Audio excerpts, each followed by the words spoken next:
मेरा नाम मिसेस बलबीर कौर बेदी। मेरे को एसिडिटी प्रॉब्लम काफ़ी सालों से पुरानी चल रही थी। मैंने उसको कई जगह प्राइवेट क्लिनिक्स में दिखाया, गवर्नमेंट हॉस्पिटल में भी दिखाया, पर उसको कोई इम्प्रूवमेंट नहीं हो रही थी। कई मेडिसिन और डॉक्टर से लेती रही, पर फिर मुझे किसी ने बताया कि विकासपुरी में एक डॉक्टर दीपक शर्मा जी आए हैं, आप उनको दिखा लीजिए। मेरी फ्रेंड थी जिसने इंट्रोड्यूस करवाया, तो मैंने कहा चलो यहाँ भी दिखा देती हूँ।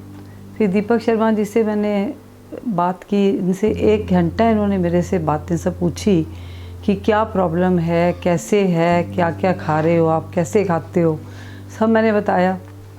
मैंने कहा आजकल तो मेरा सब कुछ बंद किया हुआ है, कोई फल नहीं, कोई खाने में बहुत लिमिटेड में खाती हूँ और सुबह शाम काफ़ी लिमिट्स में ही खाती हूँ, पर मुझे फ़र्क नहीं पड़ रहा बिल्कुल भी। एसिडिटी बहुत ज़्यादा होती जा रही है और मेरा वेट भी रिड्यूस करता जा रहा है। तो डॉक्टर साहब ने 1 घंटा सब इंक्वायरी करने के बाद मुझे बोला कि अब मैडम आप आज जाओ और अपनी मर्ज़ी से गोलगप्पे खाओ। गोलगप्पे तो मैं कभी नहीं खा सकती, मैं बोलता हूँ मैं बैठा हूँ, आप खाओ और जब आप खाएंगे तो फिर मुझे बताना, कुछ होगा तो मैं दवाई दे दूँगा आपको। मैंने कहा ठीक है। खैर मैंने थोड़े से 1-2 गोलगप्पे डटे रहते खाए और डॉक्टर साहब ने बोला कि एवरी वीक मुझे अपना वेट बताते जाएंगे आप कि कैसे आपका हो रहा है, इंक्रीज़ हो रहा है, कैसे हो रहा है। तो फिर एक वीक के बाद मैं वेट करती गई, डॉक्टर साहब को बताया और मेरा वेट इंक्रीज़ होना शुरू हो गया और खाने पीने भी मैंने सब कुछ खाना पीना शुरू कर दिया। धीरे धीरे मेरा वेट बढ़ता गया और मैंने डॉक्टर साहब से 2006 में ट्रीटमेंट शुरू किया था अपना के लिए, एसिडिटी के लिए, और काफ़ी इम्प्रूवमेंट हुई मेरी, और बहुत वेट भी मेरा अच्छा इंक्रीज़ हो गया और खाने पीने में भी सब कुछ खाना शुरू कर दिया मैंने।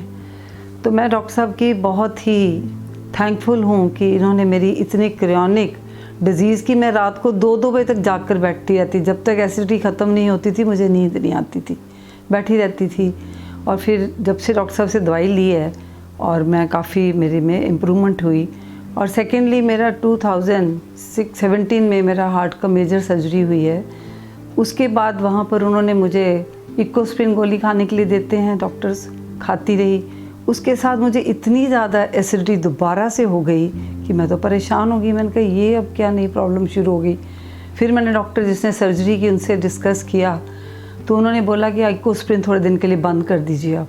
मैंने इकोस्प्रिन बंद की। फिर सारे टेस्ट मेरे दोबारा हुए कि शायद कोई हार्ट के साथ ना रिलेटेड प्रॉब्लम हो गई हो, पर उसमें कोई हार्ट के साथ रिलेटेड प्रॉब्लम नहीं थी। फिर मैं डॉक्टर साहब के पास आई, मैंने कहा आप ही मुझे बताओ, आपने मुझे ठीक किया है, अब ये दोबारा फिर शुरू होगी मुझे।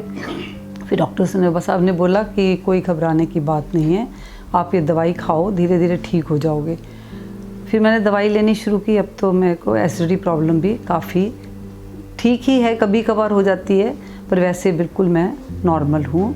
मैं डॉक्टर साहब की बहुत आभारी हूँ कि डॉक्टर साहब ने मुझे इतनी क्रोनिक डिज़ीज़ के लिए मुझे मेरे को ठीक किया।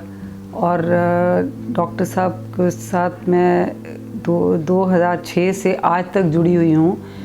भगवान इनको इतना आशीर्वाद दें कि इनके क्लिनिक दिन भर दिन प्रोग्रेस करते रहें और पेशेंट्स ठीक होकर जाते रहें। धन्यवाद।